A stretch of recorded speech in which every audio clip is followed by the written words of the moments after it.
¿Cómo están? Muy buenas tardes. Espero se encuentren muy bien, hayan tenido una semana agradable y espero que el resto de la semana lo sea también. Nosotros el día de hoy tenemos como tema a desarrollar para el curso de filosofía en este semestral San Marcos a la famosa antropología filosófica. La antropología filosófica para el examen de admisión es recurrente en los últimos años, en realidad con tres puntos. Primero, la racionalidad del ser humano. Hay un texto que he traído para resolver contigo al final de la clase del 2018 que trata sobre ello, acerca del ser humano. Y dos puntos que van a ser recurrentes también son acerca de el simbolismo. Esto espero trabajarlo contigo la próxima semana, porque me parece que la próxima semana hay una especie de complemento. Ese complemento vamos a trabajar preguntas de admisión, ¿sí? Ya sabes tú, en los complementos generalmente trabajamos preguntas de admisión. ¿Listo? Muy bien, empezamos. Este tema es extenso, vamos, que sí se puede. A ver, lo tenemos, ya está. ¿Qué es la antropología filosófica? En el año 2015, San Marcos me preguntó por el objeto de estudio de la antropología filosófica, y la clave fue la naturaleza del ser humano. Y es que eso es cierto. La antropología filosófica es una disciplina, ¿sí? Filosófica, que aborda dos problemas. El problema sobre el origen del ser humano y el problema sobre la naturaleza o esencia del ser humano. Si bien es cierto, la palabra antropología proviene de la etimología antropos, que significa hombre, y logos, que significa razón, discurso, tratado, razón o teoría. Sin embargo, en términos muy concretos, la antropología filosófica problematiza acerca del origen del ser humano y acerca de su naturaleza o esencia. Cuando se habla del origen del ser humano, se habla pues de una procedencia y un destino. Y esto es algo importante. ¿Por qué? Porque aquí vas a encontrar, por ejemplo, a muchos supuestos medievales que han venido como texto filosófico en el 2018 y 19, como la existencia del alma y la creación del mundo. Entonces, en el problema del origen del ser humano, vas a encontrar tres respuestas. Vas a encontrar al creacionismo, vas a encontrar al evolucionismo y vas a encontrar al creacionismo evolucionista. Y en el segundo problema vas a encontrar al problema de la esencia, naturaleza o rasgo distintivo del ser humano. Y aquí sí vas a encontrar muchas posturas. Naturalismo, espiritualismo, dualismo, historicismo, existencialismo, simbolismo, etcétera. Cuando entonces se trabajan estos dos grandes problemas, hay que recordar estos dos conceptos. El origen, señalado como principio, como causa, como motivo, como inicio, y la esencia, como aquello distintivo, único, diferente. ¿Sí? Vamos entonces a lo medular. Primer problema filosófico, el problema sobre el origen del ser humano. Sobre este problema vamos a encontrar tres posiciones. La primera es la creacionista. Hay que recordar que para el famoso San Agustín de Hipona, el ser humano es imago Dei, ha sido creado a imagen y semejanza de Dios. Este ser humano para el famoso San Agustín, tú debes recordar, se parece a Dios en algo. ¿En qué? En que posee libertad. De eso no debes olvidarte. Poseemos libertad. En eso nos parecemos a Dios. El segundo aspecto que no debes olvidar, jamás debes olvidar, es el hecho de que para los medievales, una vez que hemos sido creados, no hay una modificación sustancial. Entonces, al creacionismo se le llama también fijismo. El ser humano ha sido creado por Dios y desde entonces no ha cambiado. ¿Sí? Aquí podrías tener en cuenta lo que San Marcos me preguntó en el 2018 y 2019, el vínculo entre Platón y San Agustín, que bien lo hemos resuelto en clase, ¿verdad? Contexto filosófico respectivo. Solo habrá que ingresar a tu Classroom, ver el video y vas a poder recordarlo, ¿sí? La segunda posición ya no le corresponde pues a una teoría filosófica en sí, sino ya a una teoría científica. Cuando hablamos del evolucionismo no hablamos de una especulación, sino hablamos propiamente ya de qué. Hablamos de un conocimiento científico. Quiere decir que se observó la realidad, se detectó un problema, se propuso una hipótesis, se contrastó la hipótesis, se analizaron los datos y se construyó una teoría. Entonces, como teoría, el evolucionismo es un argumento que te presenta factores que dan cuenta de un fenómeno. Entonces, para el famoso Charles Darwin, ¿sí? Lo que ocurre es que el ser humano forma parte de un proceso biológico progresivo derivado de otros organismos, ¿sí? Donde se realiza la mutabilidad, la adaptación y la selección natural. La mutabilidad porque el medio nos exige una transformación para la satisfacción de las necesidades. Una adaptación porque sintonizamos con el entorno y una selección natural porque el más fuerte es el que sobrevive. ¿Sí? No te olvides que para el famoso Spencer es necesario introducir el término evolución en el lenguaje científico. No te olvides que Spencer es un positivista inglés. ¿Sí? Creo que todos estamos de acuerdo entonces en la secuencia que te han explicado en Historia Universal del Australopithecus, del Homo habilis, del Homo erectus, del hombre de Neandertal, del Sapiens, del Sapiens sapiens, del Cromañón, etcétera.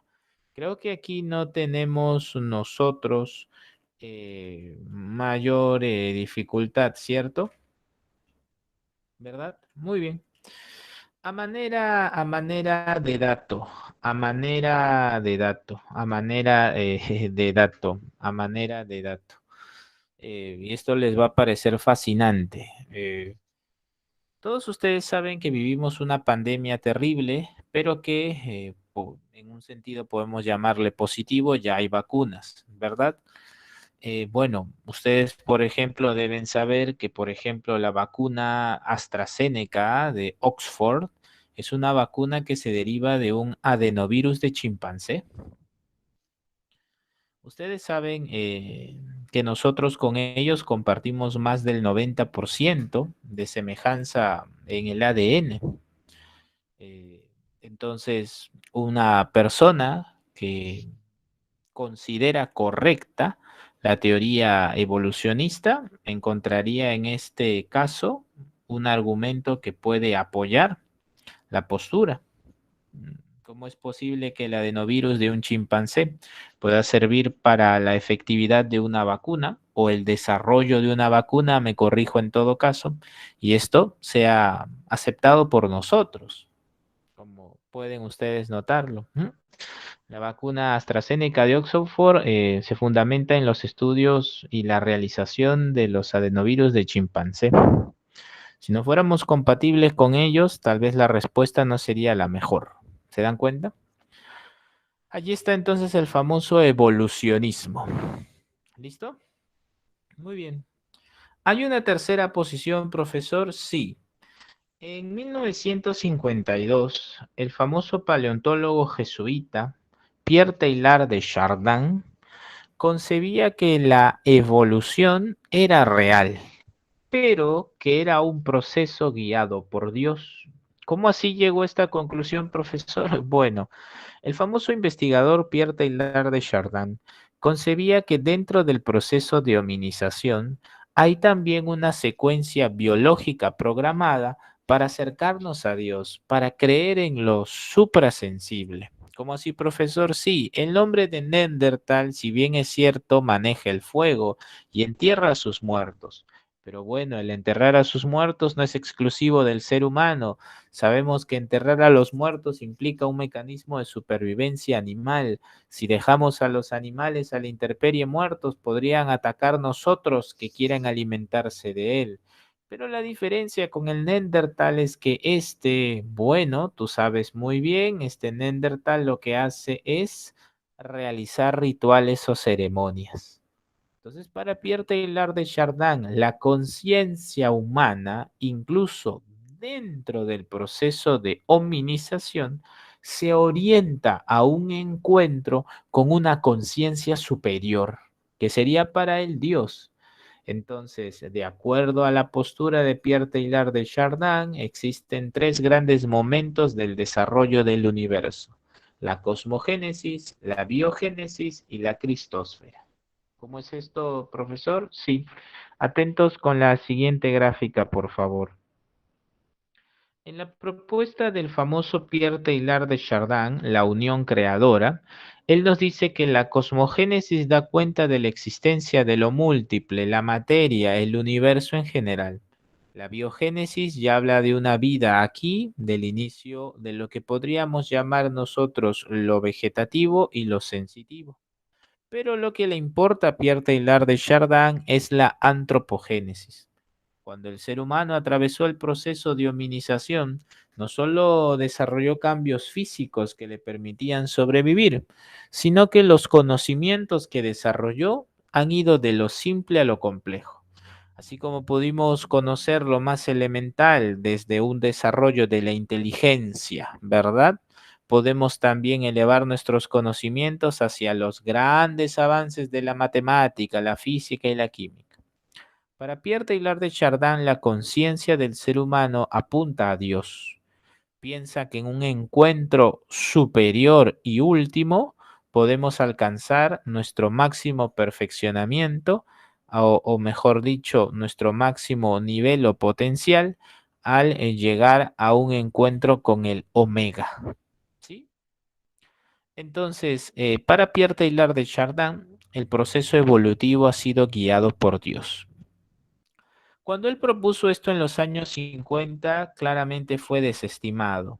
Sin embargo, hay que recordar que en 1996, el famoso Papa Viajero, ¿verdad? El famoso Papa Viajero Juan Pablo II concibe pues a la evolución como algo real. En realidad la Iglesia acepta la evolución, solo que la misma evolución ha sido guiada por Dios. Eso no deben olvidarlo. ¿Listo? Muy bien, estas son entonces las tres posturas sobre el origen del ser humano. ¿Sí? Tres posturas. Ahora hablamos con el problema de la naturaleza, o también llamada esencia. En el problema de la naturaleza o esencia del ser humano, tú vas a tener aquí distintas posturas. Las clásicas están en la filosofía antigua. San Marcos en el 2011 me preguntó por el animal político aristotélico. No sé si lo recuerdas, lo vimos en clase. En el 2011 San Marcos me presentó lo siguiente. A diferencia de las bestias o animales que viven en el campo, el ser humano requiere vivir en comunidad. Por lo tanto, esto es compatible con la definición del ser humano denominada animal político. ¿Sí? Animal racional, ya sabes, Aristóteles le llamó así porque gracias a la razón frena los instintos. También sabes que según Platón, y lo hemos visto con San Agustín y en textos filosóficos, sabes muy bien que para el famoso Platón el cuerpo es una cárcel para el alma. ¿Sí? En el dualismo cartesiano vamos a encontrar nosotros pregunta de admisión del 2016, cuando nos hablen de la glándula pineal, y esto ya lo hemos explicado varias veces. En Tratado sobre el alma y las pasiones, en el artículo 31, René Descartes piensa que el ser humano es dual en todas sus dimensiones: dos ojos, dos orejas, dos orificios nasales, dos brazos, dos piernas, mente y cuerpo. Pero lo único que no se puede dividir es la glándula pineal. Por lo tanto, allí se ubica el alma. ¿Sí? Entonces no te olvides, mente y cuerpo, res cogitans, res extensa. A quien ustedes también han conocido conmigo en la filosofía moderna es al famoso Pascal con caña pensante. Pascal ha venido, sí, pero no como pregunta principal, pregunta para relacionar. Hoy voy a trabajar contigo esa pregunta del 2011. He traído una pregunta de admisión del 2011 para relacionar. La vamos a trabajar al final. Creo que aquí no hay dificultad. En lo que viene tal vez haya información nueva, ¿sí? Esta diapositiva por un asunto de edición se ha repetido acá. Es la misma, solo que yo he añadido en esta segunda una información. Parece que cuando lo edité no lo borré. Igual no hay problema, la información está ahí. Para el naturalismo, ¿sí? Para el naturalismo, el ser humano se define a partir de sus componentes biológicos, ¿sí? Para el famoso naturalismo. El componente biológico basta, es suficiente. ¿Sí? Es suficiente. A ver, discúlpeme, creo que hay una interferencia. A ver, me dan un minuto, por favor, creo que es mi audio. Un minuto, por favor.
A ver, ¿me escuchan con normalidad? ¿Me van a disculpar? Sí, creo que ahora sí me escuchan. Sí, sí se lo escucha, Ya, profesor. listo. Continuamos. Como les venía señalando, para el naturalismo solo es necesario definir el aspecto biológico. Y aquí vas a encontrar a tres cosas muy importantes. La primera es al evolucionismo. Los evolucionistas son naturalistas, ¿sí? Pero no todos los naturalistas generalmente van a afirmar un evolucionismo, no necesariamente, ¿ya? ¿Por qué? Porque para el pensamiento de Nietzsche, si bien es cierto, algunos conocimientos evolucionistas estaban difundidos, Nietzsche, ya sabes, es alguien que duda sobre la existencia de una verdad universal. Y bueno, los evolucionistas son científicos. Así que, como tú sabes, un conocimiento científico a partir de la construcción de leyes pretende ser universal. Por eso hago la excepción con Nietzsche. Nietzsche, como bien tú sabes, define al ser humano como un animal enfermo, ¿cierto? Alguien que ha reprimido sus instintos y que debe, pues, de alguna manera u otra, cumplir con ellos, lograr la satisfacción de esas tensiones biológicas. Pero como ya hemos tratado a Nietzsche, quien nos importa mucho aquí es Max Scheler. Max Scheler ha venido en San Marcos hace poco. Si no me equivoco, lo que pasa es que tengo muchos archivos aquí, fue en el 2018. Una pregunta sobre axiología, pero que tenía un enunciado vinculado a la antropología filosófica. Y es que Max Scheler está en el prospecto, así que aquí he tratado de profundizar un poco más en él. Como ustedes saben, Max Scheler es uno de los primeros en escribir un texto dedicado a la antropología filosófica, ¿sí? Él tiene un libro llamado El hombre y su posición en el cosmos. Esto lo pueden encontrar en la primera diapositiva. Max Scheler señalaba que las características del ser humano que lo hacen distinto a lo demás son cinco. Las cinco que puedes encontrar ahí. La primera habla de una capacidad humana para poder ser distinto a lo que la naturaleza lo podría arrastrar. ¿Cómo que arrastrar? Sí. Lo que pasa es que Max Scheler sabe que la naturaleza provoca tensiones, necesidades o lo que podríamos llamar nosotros instintos. Entonces, Max Scheler piensa que a diferencia de otros animales, los seres humanos podemos elegir y podemos ser conscientes de nuestras vivencias. Entonces vas a encontrar independencia, libertad y autonomía existencial. La segunda característica hace referencia a que la toma de conciencia de nosotros, ¿sí? De sí mismo en el ser humano, lo lleva a qué? A conocer el mundo de manera objetiva. Cuando habla Max Scheler de objetividad, habla de la existencia de las cosas, así nosotros no pensemos en ella. Profesor, una especie de realismo, así es. Entonces Max Scheler dice, nosotros somos conscientes de nosotros mismos y en esa medida podemos conocer a lo demás con objetividad, ya que le damos una mirada desde afuera. La tercera característica es que el ser humano desarrolla la intuición. Tú debes recordar que ya para el pensamiento cartesiano, lo intuitivo es algo que se desarrolla en el filosofar. Es esta orientación intelectual a tratar de alcanzar una certeza. Entonces Max Scheler piensa que el ser humano, al ser intuitivo, puede captar incluso las mismas esencias. Número 4. La actualidad pura. Para el famoso Max Scheler, las existencias, ¿sí?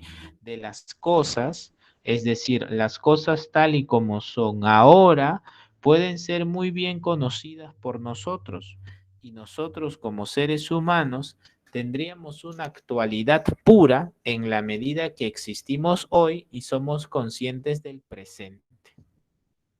Y la número 5 es la nota supraespacial o supratemporal. El ser humano puede pensar en cosas que pueden existir más allá de su tiempo.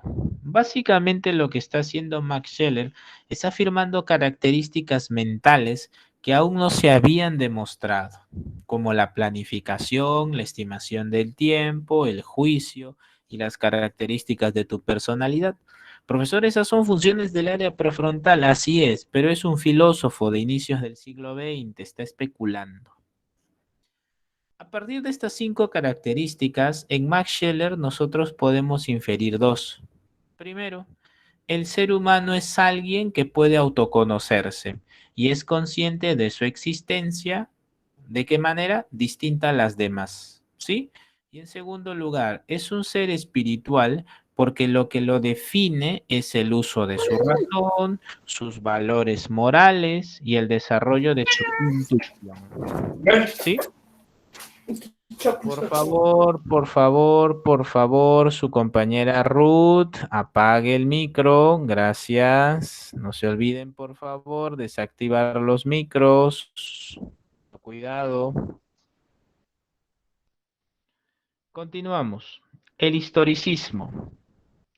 El historicismo hasta el momento no ha venido en el examen de admisión, pero hay dos cosas que dejar en claro aquí. En primer lugar, el famosísimo Wilhelm Dilthey fue conocido por nosotros en hermenéutica, ¿sí?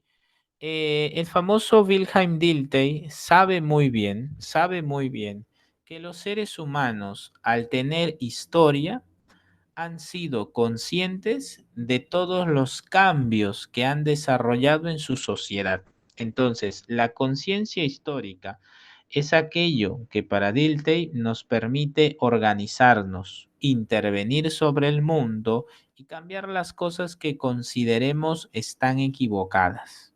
Entonces, aquellos seres humanos como los alemanes que tienen una memoria construida sobre el holocausto nazi, han decidido pues organizar su sociedad de distinta manera. Entonces, la conciencia histórica es fundamental para poder lograr en el futuro una mejor convivencia social.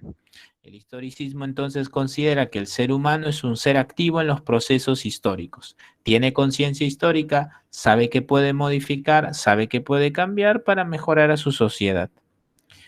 José Ortega y Gasset, al señalar "yo soy y mis circunstancias", realiza una crítica a los científicos de su tiempo. En la obra llamada La rebelión de las masas, el famoso Ortega y Gasset nos dice: el científico está preocupado mucho en su laboratorio, a la expectativa de lo que ocurra en su pequeña habitación, pero lo que debe entender es que nuestra sociedad, desde factores económicos, políticos y culturales, está en constante transformación, y su preocupación no deben ser solo sus actividades individuales, sino también las colectivas.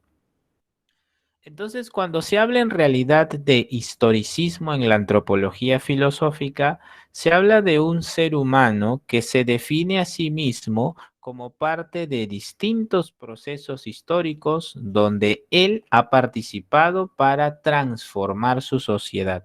Es un ser transformador. En el marxismo tú vas a encontrar a Marx y a Engels, pero en este caso Engels será el protagonista.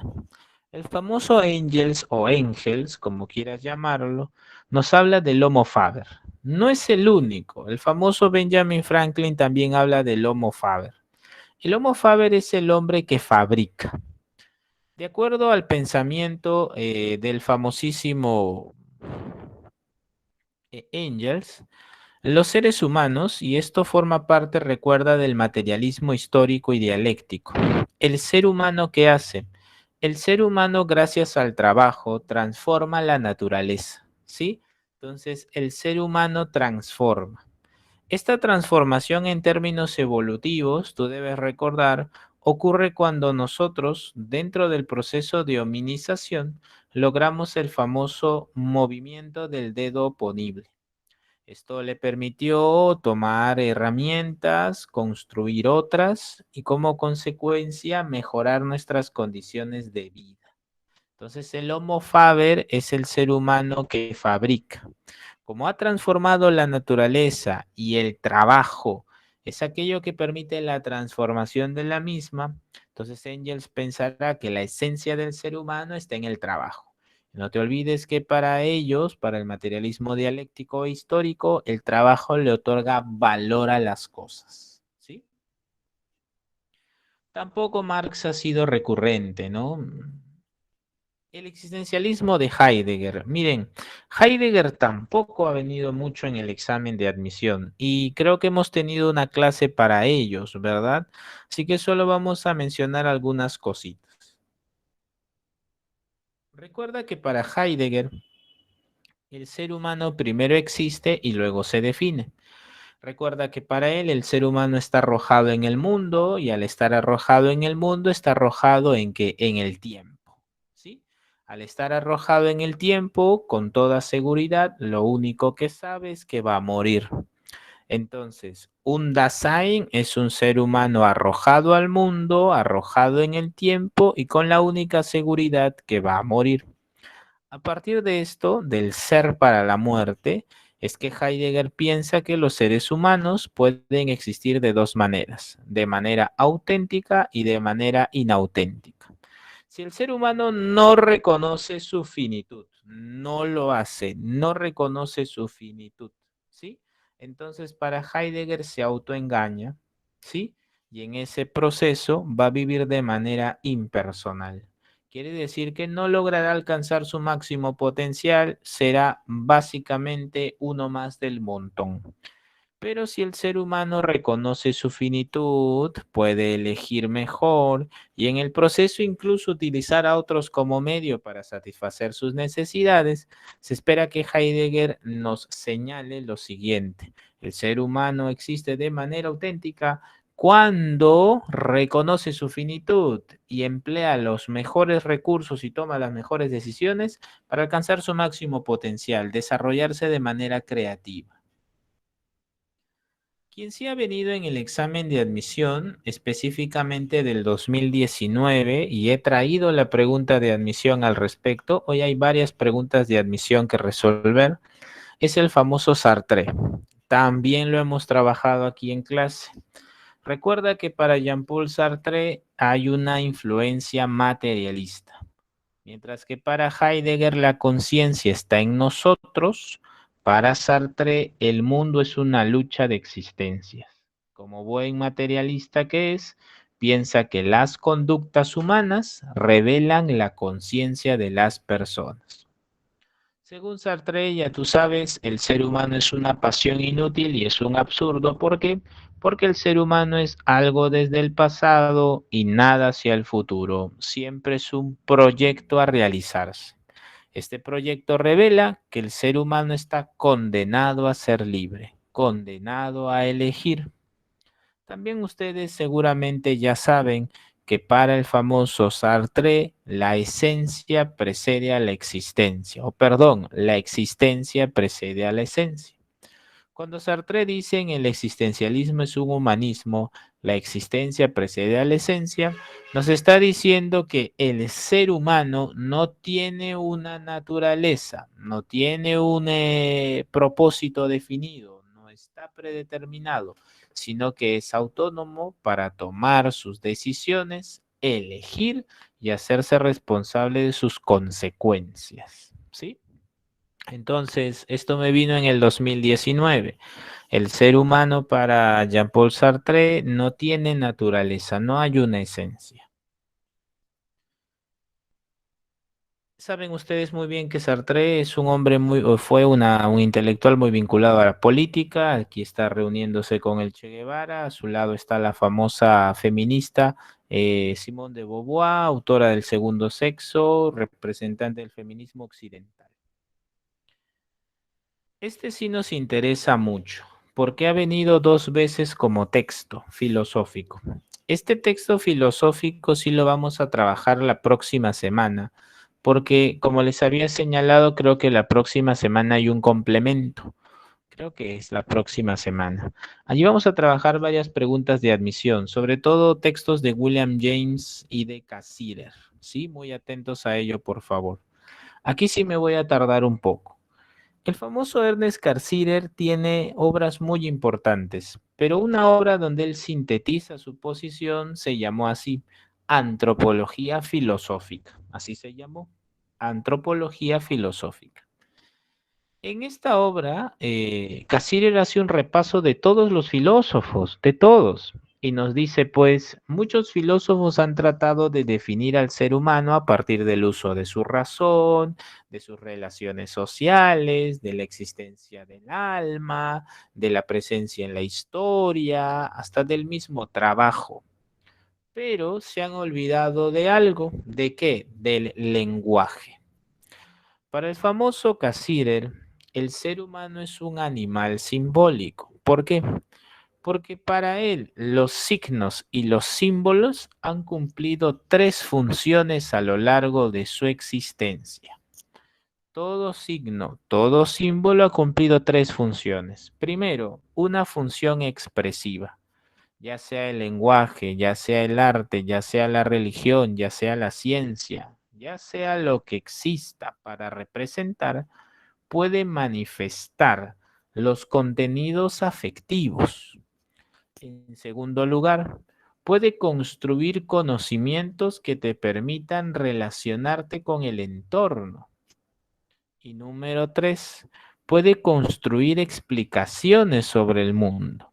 Entonces, Cassirer nos dice, el ser humano es un animal simbólico porque el arte, la religión, la ciencia, el lenguaje constituyen la cultura del ser humano. Y en esta cultura vas a encontrar formas de expresión, formas de manifestar la afectividad, vas a encontrar también al mismo lenguaje, vas a encontrar formas de comunicarnos y vas a encontrar incluso elementos explicativos, cuestiones que nos han llevado a dar cuenta de todo lo existente. Entonces, el ser humano para Cassirer es un animal simbólico porque emplea signos y símbolos para relacionarse con el mundo. Cuando me han preguntado esto en San Marcos como texto filosófico, lo han hecho de manera muy directa. Me han hecho la siguiente pregunta. Para Cassirer, ¿la cultura del ser humano es? Y la clave fue un entramado de significados. ¿Sí? Luego te han preguntado lo siguiente, ¿no? Desde el simbolismo de Cassirer se puede inferir que la esencia del ser humano, y la clave fue, se orienta a la construcción de mito, religión, ciencia y arte para poder relacionarse con el mundo. Un aspecto importante también del simbolismo de Cassirer es que los signos y símbolos permiten la integración de los seres humanos. Las religiones emplean símbolos que son contenidos compartidos por nosotros y que a largo plazo permiten una integración. Las religiones son ejemplos de ello. Las religiones integran a los seres humanos y en este proceso organizan las conductas, las orientan a determinadas funciones. Ustedes saben que a lo largo de la historia han existido gobiernos teocráticos donde perdón, el poder y la religión han estado juntos, ¿sí? También ustedes en esta pandemia pueden notar cómo los conocimientos de la matemática, de la física, de la biología han sido muy útiles para poder proponer ciertas soluciones, ¿verdad? Los estudios sobre los virus. Entonces el ser humano es un animal simbólico porque tiene lenguaje, arte, religión, ciencia, filosofía, ¿sí? En esta última diapositiva tienes las distintas definiciones propuestas por los filósofos, pero quisiera solo señalar una más, que es la de Kant. No te olvides que para Kant el ser humano se define a partir del valor moral de la dignidad. ¿Sí? Muy bien. Para Kant, no te olvides, el ser humano es un fin en sí mismo, nunca un medio. Muy bien, nos vamos a resolver la guía antes que el tiempo nos gane. Resolvemos la guía y si el tiempo nos lo permite, por favor, máxima participación en la guía. Si el tiempo nos lo permite, las preguntas de admisión. Espero resolver al menos dos, un texto filosófico y una para relacionar. A ver, número uno. ¿Podemos concluir que a decir de Hobbes, el ser humano por naturaleza es? Esto recuerda que lo vimos en filosofía moderna.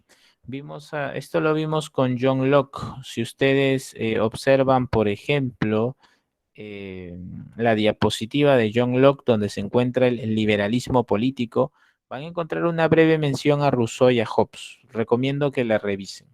Para Hobbes, recuerda, el ser humano es un lobo para con el otro. Es un ser humano que en la búsqueda de satisfacción de sus necesidades puede competir con el otro y va a exigir Hobbes una versión absolutista del Estado, un control muy fuerte. Mientras que Rousseau, tú sabes muy bien, escribió el contrato social y nos habla del buen salvaje, ¿sí? Nos habla de alguien que nació siendo bueno, pero la sociedad lo corrompe. Entonces, la número uno sería pues dedo. Estoy de acuerdo con su compañera Megan.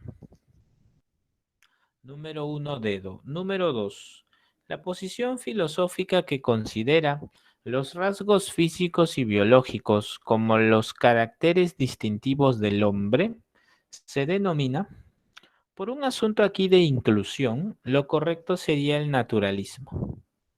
¿Sí? Ya que este podría incluir a los anteriores. Muy bien, Megan, eso es correcto. En la número 3 hay un texto, creo que no es complicado, creo que es un texto sencillo. Dice así, Herbert Spencer se esforzó conscientemente, a ver, Herbert Spencer dice, se esforzó conscientemente por probar que la naturaleza humana, como todo lo demás en el universo, era producto de la evolución. La cuestión de la mutabilidad de la naturaleza humana no es evidentemente más que una manera distinta de plantear la cuestión de la especiación. O sea, para Spencer, los seres humanos van a desarrollar especies, perdón, me corrijo, los seres humanos están en un proceso de especiación. Al defender la mutabilidad de la naturaleza humana, Spencer estaba de hecho defendiendo la evolución biológica. En su Social Statics insistía no solo en que la naturaleza humana es modificable, sino que ha sufrido y continuará sufriendo cambios drásticos de conformidad a una ley universal del desarrollo. Quiere decir que la mutabilidad para el famoso Spencer es un hecho y va a continuar a lo largo del tiempo. De la lectura del texto señale la proposición falsa. ¿Cuál sería la proposición falsa?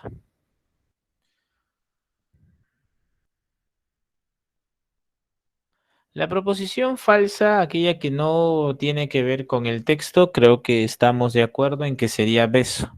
La naturaleza humana es ajena a la especiación. Muy bien, Katy. La clave sería beso. Pregunta número 4. Relacionar. A ver. René Descartes nos dice pues que el hombre es una sustancia que piensa. Así que la número 1 iría con la letra B. La número 2 dice San Agustín. Bueno, el ser humano es un imago Dei y es influenciado por Platón. Así que la 2 sería con la letra C. La número 3 dice Marx. Bueno, esta sería las relaciones de producción y las fuerzas productivas están en la infraestructura.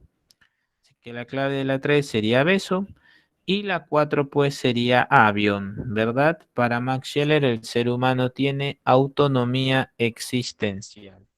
Entonces sería BC, a ver, la 3 es con la letra B, la 1 es con la letra D, ¿verdad? Entonces sería DCBA, DCBA, DCBA. DCBA sería pues dedo.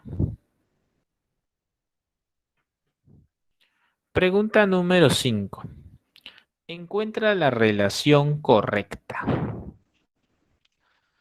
Como bien señala su compañera Katy, sería dedo. El dualismo para Descartes. Pregunta número 6. Podemos afirmar que el hombre se origina desde el momento en que una especie de monos desarrollados empezaron a construir artefactos. Bueno, no sé si esto sea certero, pero nos da al menos alguna idea sobre lo que propone Engels o Engels. Muy bien, 8 dedos. 6 dedos, perdón. 7. Friedrich Engels consideró que la evolución humana para Engels es un proceso social debido a la actividad transformadora que despliega el hombre. Muy bien, Rodrigo. Muy bien, Hans. 7 casa. Pregunta 8. Juan y Pablo intercambiaron opiniones con el fin de establecer aquello que distingue fundamentalmente al hombre de los demás seres. Con relación a lo anterior, marque la alternativa que contiene la pregunta que expresa el problema que motiva la conversación entre ambos jóvenes. Claro, está hablando de la esencia, así que sería la clave avión. ¿Cuál es el ser del hombre? Pregunta número 9. Sabemos que el hombre ha surgido como producto de una serie de transformaciones a partir de seres inferiores. Esto ha sido materia de la reflexión filosófica sobre el ser humano, constituyéndose a partir de ella la tesis del evolucionismo. Muy bien, Katy, excelente. 9 dedos. Y la número 10 dice, Alberto sostiene en un debate de antropología filosófica que el hombre apareció en el seno de la sociedad gracias al trabajo y que las actividades laborales han determinado que no solo los hombres hayan cambiado, sino también la sociedad misma. Eso también iría de acuerdo con Engels. Muy bien, la clave de la 10 sería avión. Muy bien, excelente, son 2:50. Vamos ahora sí. Confírmame si estamos listos para las preguntas de admisión. Hay varias que resolver. Espero resolver al menos dos. Un texto muy breve y luego unas preguntas para relacionar. ¿Listo? Muy bien, vamos entonces A ver.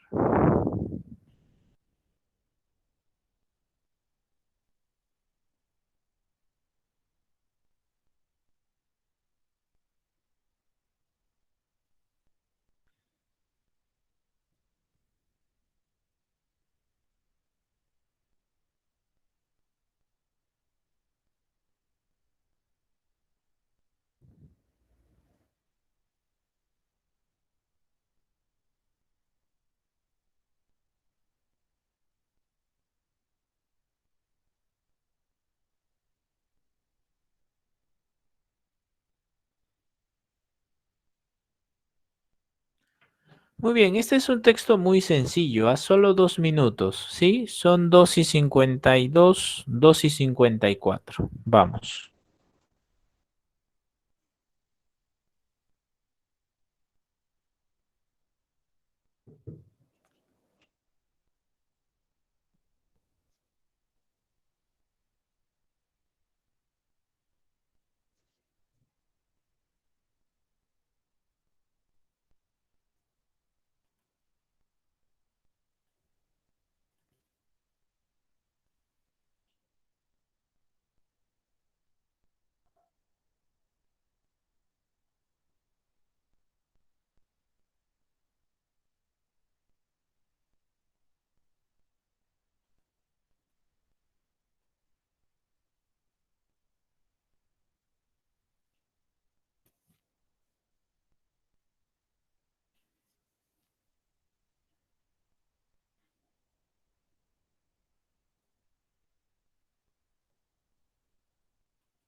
El hombre es un animal raro, biológicamente el ser humano no tendría derecho a la existencia. A diferencia de otras especies animales, carecen de armas naturales para sobrevivir como garras o alas, pero el hombre no solo parece tener más inteligencia que los otros animales, sino también otra especie de inteligencia que le ha permitido dominar su entorno y el planeta entero.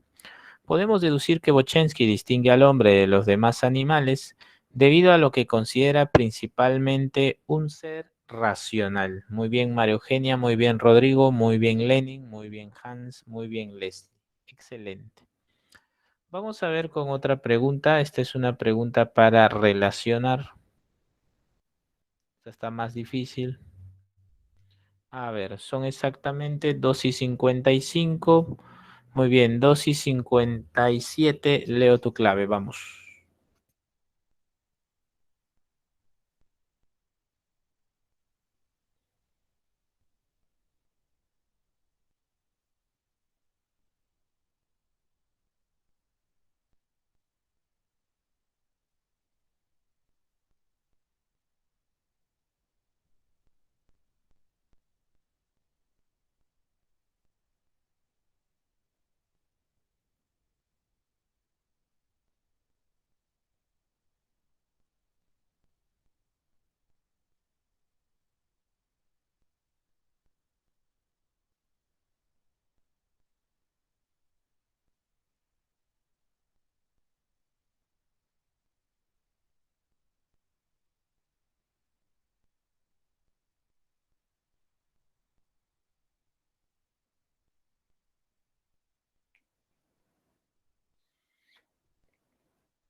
Relacione las siguientes tesis con las teorías antropológicas correspondientes.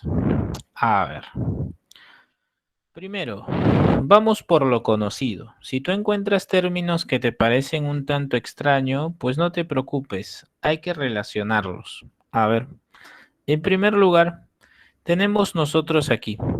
El alma es una sustancia distinta a la extensión. Creo que esto lo hemos trabajado en el dualismo cartesiano. Sí que no hay duda alguna que la 2 va con la número, perdón, con la 2 va con la letra A. De eso no hay duda. Y creo que con eso ya te sale, ¿ah? Luego, cuando hablas de el alma es el principio de vida al cuerpo, eso es aristotélico. Materia y forma, si bien es cierto, son inseparables, Aristóteles señala que efectivamente el alma es al ojo como, perdón, el alma es al cuerpo como la vista es al ojo. Entonces tenemos nosotros aquí que la número 4 debe ir con el ilemorfismo aristotélico. ¿Listo? Muy bien, ahora viene lo bueno. El hombre es un producto de leyes biológicas. Mutabilidad, adaptación y selección natural se conciben como universales. Y es más, se puede hablar de predictibilidad. Entonces, el hombre es un producto de las leyes biológicas, iría de acuerdo pues con nada más y nada menos que el evolucionismo. Entonces, la número 1 iría con la letra D. Y finalmente tenemos ahora a lo siguiente, espiritualismo y social biologicismo. En el espiritualismo tú dices, profesor, yo debo acordarme de quién, pues de Max Scheler. Entonces tú dices, bueno, Max Scheler nos diría que el alma humana es eterna y libre. Efectivamente, viste que libertad, independencia y autonomía existencial son características del ser humano. Así que es correcto. Muy bien, María Eugenia, Lenin, Ernesto, Leslie, Rodrigo, Daniel, Diego. Excelente, Miriam. Muy bien, Katy. La clave es sabio. Que les vaya muy bonito. Cuídense mucho. Que tengan una linda semana. Nos vemos.